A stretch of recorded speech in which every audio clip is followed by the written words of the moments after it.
Come up show, Cosmic, Strictly Skills, Kev, you know what it is. Let me tell you, right? To my left, me and this guy, we go back like beach chairs and hairlines. I promise you. But you. I still got mine, you know what I mean? Ladies and gentlemen, Akon is in the building. What up, Kev? How you been? Man, amazing. Oh, clap for you. Nah, it's all about you. Nah. Man, you still here. Yeah, yo, above and ground. Still killing it. Yeah, but I'm trying. I'm trying. Still killing it. I'm trying. Look, man, it's been a while. You've been doing some things. We got a lot to talk about. But we got your brothers here. Next, over in the corner. Sheesh. Yeah. What's up, Sheesh? What's going on, brother? How you doing? What's going on? How y'all doing? What's good? Blessed, bro. Blessed. Excited to be here. Yeah, we got the single popping now. I was going to say, I said, well, look, I've been seeing the visuals about your like you say, I used to do shows and my brothers would perform for me. So I said, I guess at this point you might as well put them on stage and do what they do. You know what I'm saying? What's going on, man? Like, how did that whole thing come about? Like, what was it? Well, she's originally from Indiana. Elkhart. Mm-hmm. They born brothers, same mother, same father. They became family from the moment we met. Gotcha. I mean, we're not from the same blood, but we actually are family. You know what I mean? And it's very rare you run into people that you actually consider family in this business, but for the most part, they talent, the intentions and what they want to do in this business was so sincere, there was no way I could ignore it. You know what I'm saying? What was it that caught you? Like, when did you take it serious? When did you take them serious? I took them serious from day one because, interestingly enough, they was already moving through Atlanta and they started making a lot of noise. Oh, okay. Yeah, and then a friend of mine, that was actually within the business in itself. Bo was one of my A&Rs at the time. He's like, yo, Con, you got to check out this kid, LNS. He's a monster. Then when I met LNS, man, he played me the music. I was like, sheesh. And that was crazy. That was all it was take, man. And L would always say, man, listen, my brother locked up, but man, you think I'm nice, wait to hear him. He just as raw. And sure enough, soon as, Ski came out, he wasn't lying. I was like, man, we need to tie y'all together as a group. Yeah, in this. Because that's missing right now. With you being the multi-platinum producer, songwriter, singer that you are, it must have been something special for you to see them, to say, look, I'm gonna put you under the wing. Right. But it's kind of hard to impress It you. is. It's super hard. It's super hard, but what impressed me more about them was they kind of reminded me so much of myself, ultimately, and then the way they carried themselves, their intentions, the way they move as a family, they had a solid foundation. But more than anything, they went through a struggle. And their struggle was really, you can hear it in the music, and that's what it really tied me in. Yo. Yeah. So, speaking of music, you, Iconic, Locked Up. Right. Record probably is in probably a quadrillion movies behind it, soundtracks. Yeah. I mean, like, man, when you did that, what was the turning point? When did you say, this is it, I'm gonna be gone? Or you were like, I don't know, man, I don't know I don't know if they're gonna take this or not. Man, interestingly enough, when I made the song, it was never intended to be released. Like that whole album was made more, it was like a diary to an extent. You know what I mean? Like that's how I actually, that was how I vented out. That was how I kind of related with what I was dealing with personally and all the things that I was going through in my life. So it wasn't until after I got locked up and I had nowhere else to turn without going the illegal route that I said, man, I got all these songs in the vault. I gotta sell these shits, get some money. You know what I'm saying? Right. It was like music was more of an accident. To be honest, it was a passion that turned into what ended up saving my life, man. Let's go through the journey. How did you get to? I think Steve Rifkind, right? Yeah, Steve. That's how my did angel you right get? there. I was with Steve at the BET Awards. I was like, Steve, you've been on the low key, right? Yeah. Low key, but you've discovered a lot of iconic Wu-Tang Clan. You just name it, Mobb Deep. So, you know what I'm saying? Yeah, shout out to Fat Steve Joe. Rifkind. Like, yes. Steve Rifkind is a pioneer. Like he helped to cultivate and really mold the culture as you see it today. Yeah. So how did the call happen? Like, how did you? Man, it was crazy because, I was signed to a guy named Divine Stevens at the time, and he knew a dude named Bernard Alexander, who at the time he used to work with EPMD. He was managing them. I know who Bernard is. Yeah, you know B. Yeah. So he used to manage them, and he came by the house, and Divine, he just happened to be, I was downstairs just cooking, and he heard it, and walked down with D and was like, D was like playing some stuff, so I played it, and then he loved it. So he's like, yo, man, I want to send this to my man Kenny Burns, because Kenny was one of those, Kenny was all through all the buildings at the time as an advisor. So Kenny got it, and the first person he called was Steve Rifkind. Steve Rifkind was on the basketball court, just broke his nose on his way to the hospital. Damn. Yeah, like crazy. And then Kenny was like, man, listen, I just sent you this. You got to listen to it. You got to listen to it. He said, nigga, I just broke my nose on my way to the hospital, man. But he said, no, listen to it. I promise you that she gonna make you feel better, right? He was a jokester. And Steve actually played it and loved it. Like literally detoured from the hospital and went straight to his plane and flew to Atlanta to see me. Like when I saw him, he literally had tape on his nose. So he came to see you? Yeah. Damn. So he probably charged you for that in the budget, by the way. He probably did. Yeah, he probably put that in the budget. Like, So what touched me was the fact that the man was injured, needing medical attention, and literally stopped that whole shit. Got on his plane, flew to Atlanta, and saw me that afternoon, and was like, "Listen, man, I've never heard nothing like it. I just started my new company. I used to own a company called Loud. I just sold to Sony, and I'm starting a new company called SRC. My first artist is David Banner, and I would want you to come, work with us." He said, "I ain't got the money you asking for, but one thing I can guarantee you is I'm gonna get behind it, and I'm gonna make sure that this shit work." And him being at my front door was enough for me, because I had never seen an executive go beyond that point. Yeah. You gotta come visit them. They're gonna make you do a showcase and sell yourself, where he was selling himself to me. So I knew that he believed in me. Man. So he could have gave me $1, I would have signed with him at that point, because I just needed somebody that believed. And he was the one. And sure enough, he did not lie. He fought for me all the way till we got success. Wow. Let's give it up, man, for Steve. For sure. Give it up for Steve. Stevie, what up? Matter of fact, Steve was one of the first people to give me my first plaque. That's what's up. It was him, so I can't even front on it. It was him. Nah, Steve is a beast. Yeah. So, hey, I'm gonna just say this. I feel like, and you may disagree or agree, I feel like you were the introduction to Afro beats, not in the sense of how it is now, right? But I felt like you kind of broke that barrier and made it acceptable. And even though it's a different type of sound, right. I just feel like you were, you introduced it. Now, there was a little birdie, I don't know if I'm right or wrong, told me that you had something to do with WizKid at some point. So when I left America back in 2010, I flew to South Africa to host a World Cup. But when I went there, I went to Nigeria. And when I got to Nigeria, I connected with Banky W at the time, he had an artist. He was only 13. Amazing kid. And I couldn't understand why this music wasn't being played in America. It's WizKid at 13 years old. At 13. Damn. This was 2010, right? And I just knew the kid was a star. So I ended up signing WizKid. And the music, of course, was a little bit more tribal at that time, but with a little bit of molding, production, assistance, and some songwriting, and kind of us collaborating, it became something beyond what anybody expected. And he was a natural born star. That's why they called him WizKid then. You know what I mean? Like you just knew this kid was gonna make it. And he was a monster songwriter, in Igbo and English, like he was a beast. So WizKid was my first artist that I had signed at that time, not knowing that it was gonna create what you know today as Afrobeat. And shortly after that, we released it. I was shopping all this music throughout the States.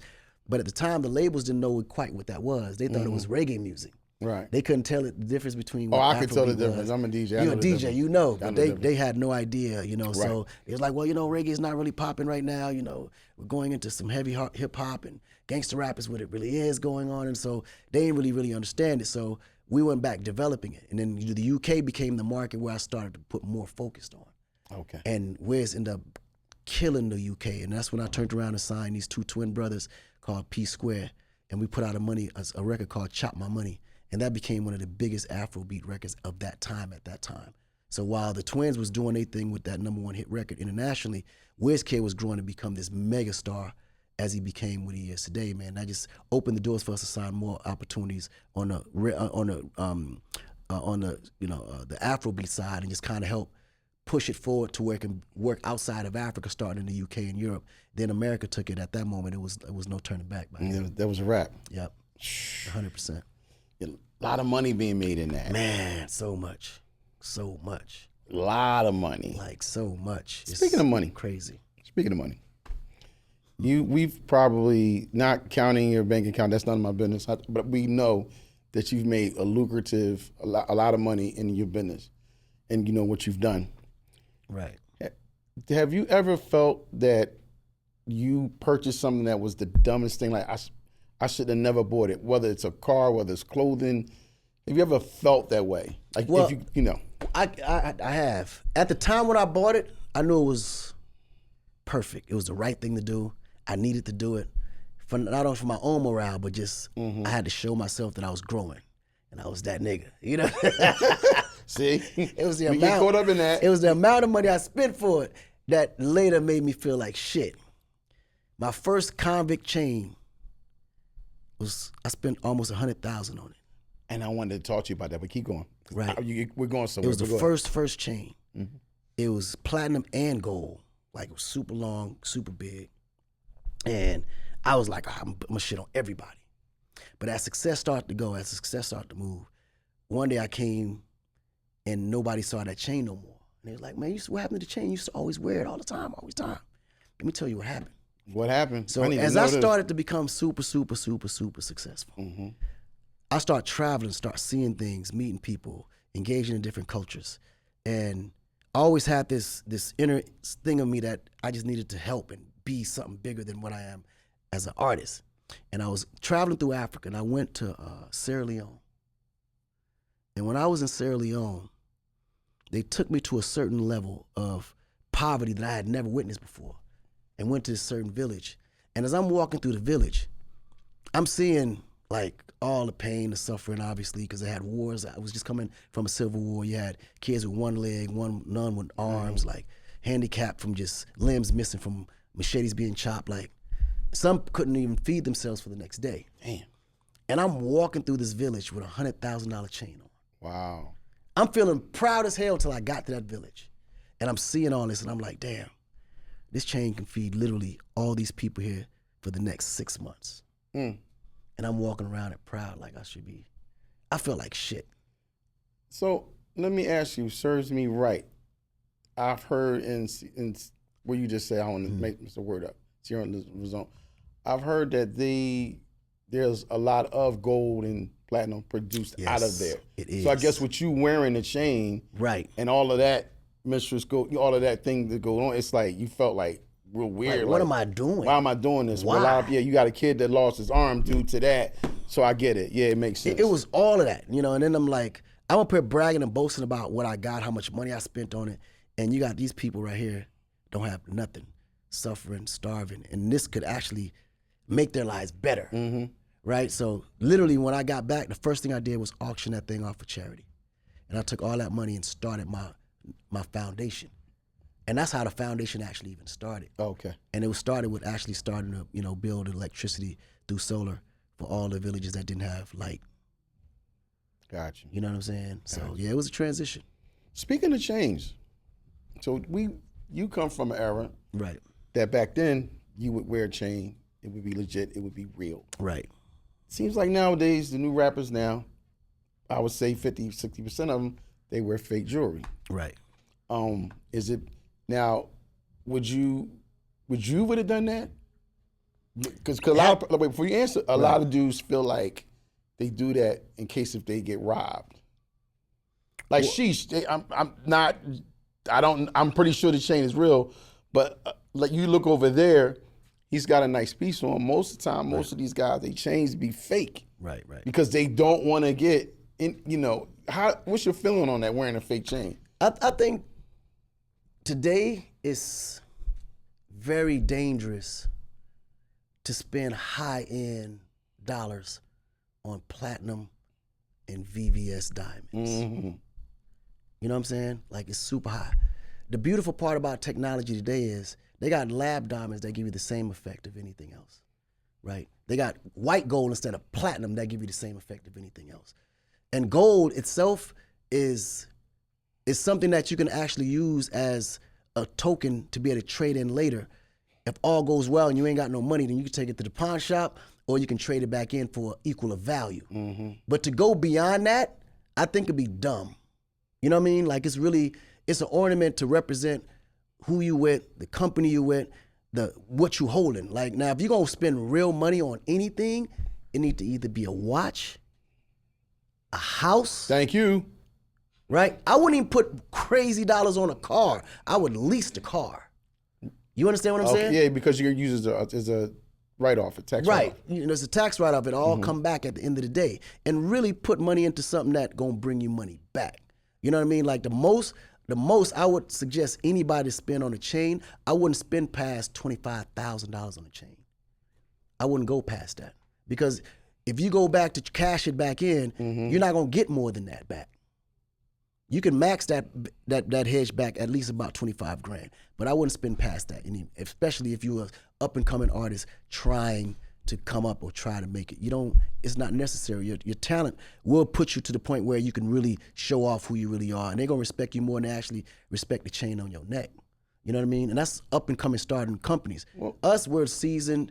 We can afford to do all that. We got security. We know the situation. We know the system. But at the end of the day, nothing is really promised. Like, it's not worth the risk at the end. Well, in today's world now, it's not even about the chain and whatever. It's about the cash phones. You got to have the brick of phone to your ear. Like, what I mean?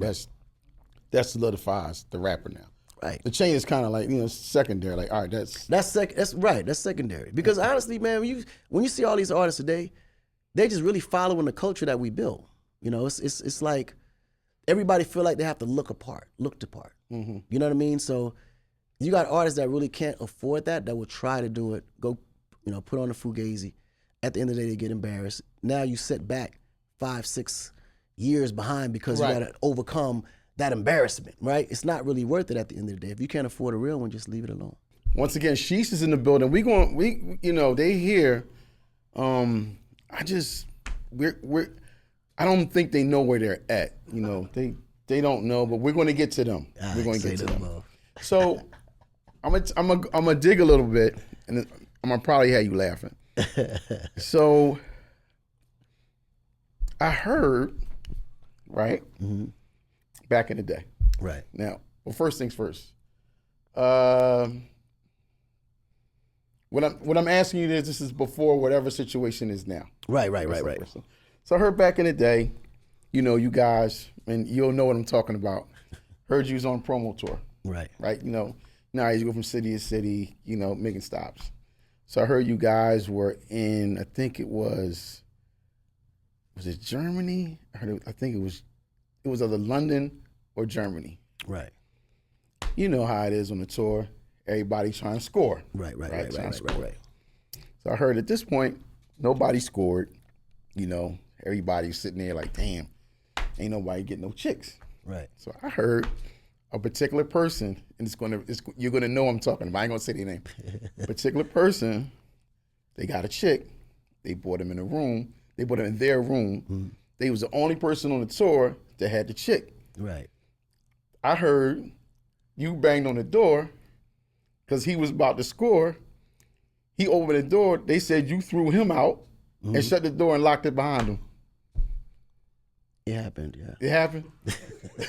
I heard you a taker. Like this. I heard you a taker. There's more to the story. Yeah. There's more to the story. I heard you actually you kicked him out. He had his joint. Wait, and you kicked him out. There's more to it. Okay, because that's what I heard. There's more to it. Kev, I'm not a taker. Okay. I mean, when I say take, I mean taking somebody's girl. Let's be very clear. Let me get that straight. I mean taking somebody's girl. Let's be very clear. Okay. I'm a congratulator, not a hater. What I heard, they say you a taker. I'm a congratulator, not a hater, and I'm definitely not a taker. Okay, so one thing about me in life, I don't do nothing to anybody that didn't deserve it. Now, let me tell you what really happened. Okay, so you know what I'm talking about, right? I know exactly what happened. Okay, go ahead. And I know who told you, too. Okay, go ahead. I know who told you. They told you. So, there was a member of my entourage. He looks kind of like me a little bit. He would always tell everybody that he was either me or he's my brother. Mm-hmm. Now, back in them days, that was a thing. Like we talking back in the days. Yeah, I mean, I don't know what the situation. Everybody tried to score. That was the thing. That was the thing. It was new to us. We was all, we was popping, and that's what it was. Right. So, boom. He is the only one that did pull. But let me explain how that happened. Okay, break it down. We got to the club. Mm-hmm. We had an amazing time. Right. All right. So now, as we're having an amazing time, Shorty's checking for me. Okay. And I said, listen, because he was the only one that actually speaks German.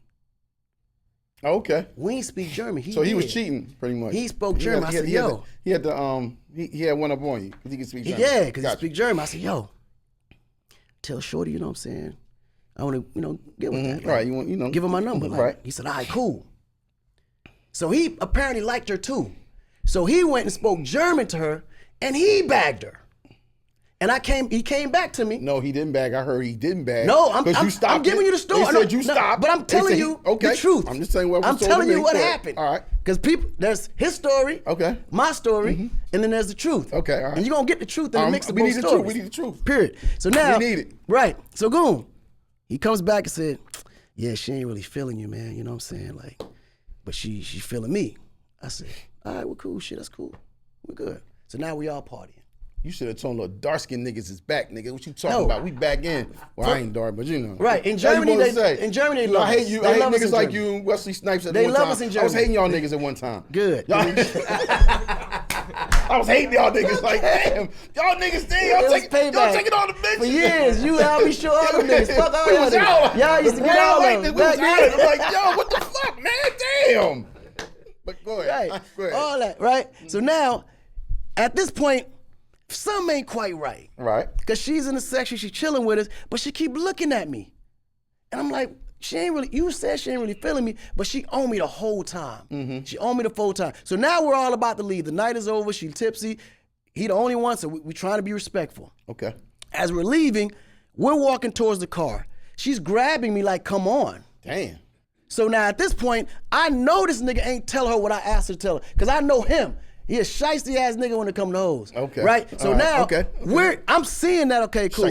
Shorty is feeling me. I know this for a fact, because now the whole time we in the car, she looking. She's sexual chocolate. What? Right. So she speaks English later, I find out. Because while we were in the car, she's speaking English enough for it to flow. So now we're like, okay, cool. So we know we ask questions. God be asking questions, and we all laughing about it, making jokes. And she's describing the man of her dreams and everything else. And I'm like, she's describing me. 100%. You hear this shit? 100%. So she's giving me signs, and I'm seeing this, right? So cool. So now we all get in the room. We all lock in. Right. I'm cool. I'm about to go to bed and everything. My phone rings. I pick up. Your brother is telling me that you don't like me. This is not. I thought we had a connection. Oh yeah. See, he left all this out. I said, well, no. He told me that you didn't like me. He said, no, this night through. I wanted you. I said, okay. What's the room number? Oh shit. Room 112. Damn, it had to be 112. That's the funny part. Room 112. I said, no problem. I go knock on the door. Yo, what's up, B? Boop, got it, close the door. He heard from me till the morning. It was a wrap. That was a wrap. It was a wrap. That's what happened. They say, yo, Akon's a vicious taker, man. He take him, but he deserved it. He deserved it. He deserved it. I ain't gonna say his name because you know I ain't gonna put you on front street. That's my guy. So another thing is I've heard, and I didn't even know this. You've been hearing a lot of things. Oh yeah. I do my homework. So another thing I heard that you're one to play with. I heard. No, I'm a nice guy. No. I'm gonna break it down what I heard now. This from a reliable source. They said you guys were in what? It was either London or Germany. It's probably London. Yeah, you were in London. Probably London. You guys were in the elevator. You came down.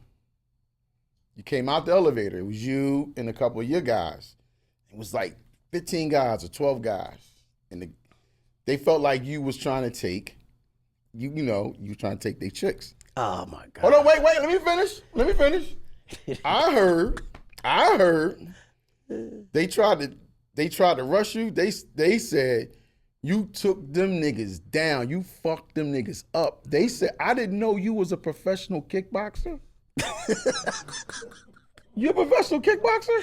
I was Golden Glove champ 5 years. That's fucking crazy. Yep. Yo, they said, yo, Kev. He said, Kev, he didn't even need us. He said he was fucking these motherfuckers up, like getting them out.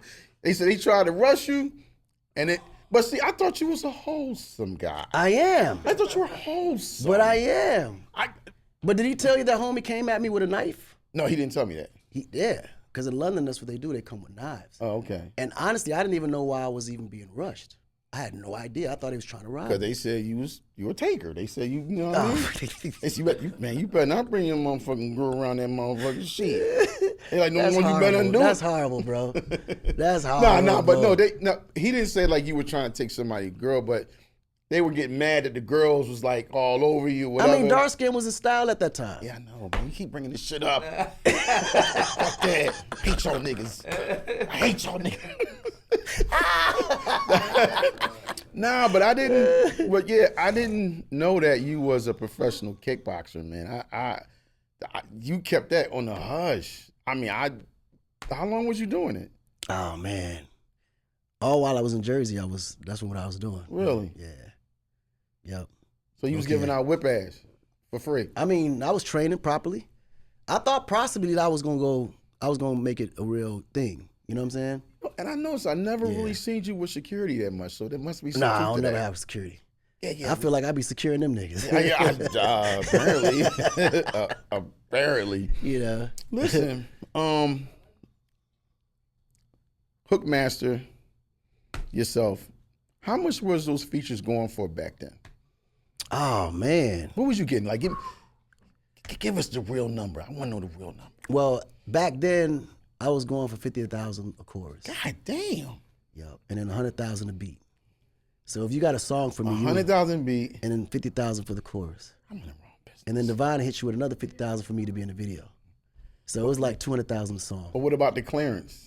The clearance, that was up to Steve Rifkind. Yo, see? If he was being nice that day, or if he felt like he rocked with you or he needed something, then he'd clear it. But if he didn't, then you'll pay full dollar. You'll take top dollar for sure. Wow. Yep. So, as we know, the business award, the temperature award is right now.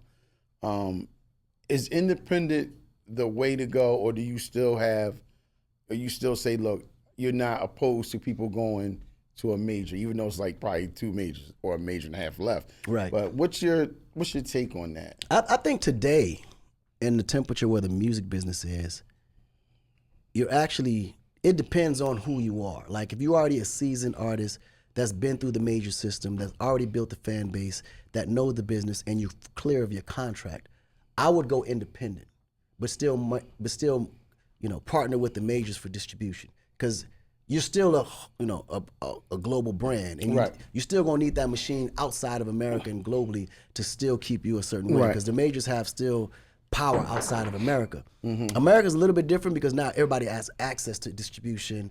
You got all the distro kids, and you got everybody. You know what I mean? From Trackmaster, all of them basically. Yeah. It's a lot of them, right? Mm-hmm. So United Masters, Empire, like they everywhere. Video. So the idea of being able to be in a position or into a system that allows you to now own what you have because you've already built the fan base, independent is the better way to go. Okay. If you're a brand new artist though, I wouldn't recommend you doing it independently because people don't really know what it takes and actually what it, like, they don't have a clue of what that is, right? So there's so much more to just, uploading your record on one of these distribution platforms and boom, paying these little ad sites for playlists and stuff like that. You'll be wasting money. It'd be being thrown out the money. Honestly, I would just find a way to find the right manager, find the right team that's affiliated with the right system within the major system, because you can't escape the majors no more. Because even now, when you look at the Spotifys of the world and all the major playlists, platforms, they're all embedded in those systems. They're market shareholders in all those systems now. So you can't run from them. So you know what I mean? Let me just say this. I want to kind of get to business. Right. What is your real take on streaming versus when you were in the game? Like, I don't like streaming. I hate it. Like, because you really don't know. Like, I'm so confused as to how we actually really make money. I see the money come in, but I can't quantify it and where it's coming from. Like, It just doesn't make sense. Like, it doesn't make sense that one of my songs will get 1 billion streams, and I'm trying to figure out how much am I getting paid for that. Yeah, like, that was the question, because somebody said, "Oh, such and such has 4 billion streams or 1 billion streams." Well, what does that mean? What is the dollar amount of that? What's the dollar amount of that? They'll come and say, yeah, you get 0.0.1 cent per stream, but nigga, who's calculating that? Like, what? Like, you know what I'm saying? Mm-hmm. And then, okay, or let's say we do get the streams. How is it collected? Who's collecting it? What society collects it for you, and what's their percentage and their take? And then what happens internationally? That's not a part of U.S. laws and FDIC insurance and whatever the case may be. Like, how all of that works. Like, and then you can't capture every market and every territory, every jurisdiction, and collect for yourself. So it's so much money sitting on the table for so many artists out there, you don't even know where to start. And then if you don't collect it by 3 years, you forfeit. It's not even like, how the fuck that makes sense? It's your money, but because you hadn't found it or collected it, it's no longer yours. Like, it's still your money and your earning from your IP. Well, you know, that's the same thing with your 401k. If you not say you probably don't have that, you know, that's for the lower people like myself. But your 401ks, right?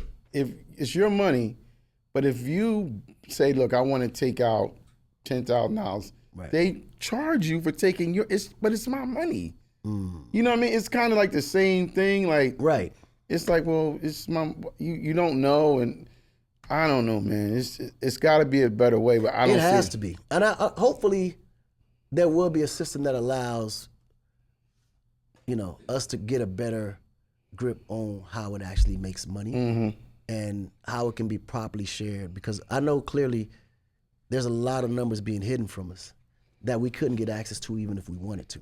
Right? We can be told what's made, but who can really check the back end and get real numbers that's transparent at the end of the day? Right. You know what I mean? The accounting games are serious, and they all work together. The major accountants work the major attorneys work for the labels work for the distributors, and vice versa. So it's like, you just got to play the game and get as much as you possibly can. And this is why the advanced game is such a huge thing, because you're like, I'm gonna try to get as much as I possibly can up front, because I don't know what that back end looks like. You never even see it sometimes. Well, what's your thoughts on the 360s? The 360s to me would be the route to go, because at least now they're invested in you in every way you can think about. So you guaranteed to make money, because they ain't about to sign you on no 360 if they can't make money from you. Now you ain't got to go chase money. You may not get all your money, but you'll get more than you would get if you didn't get it. Put it that way. Oh, man, you already know what it is. Come up show. It's your man Cosmic Kev. It's 9-9. We'll be right back. Let's get it.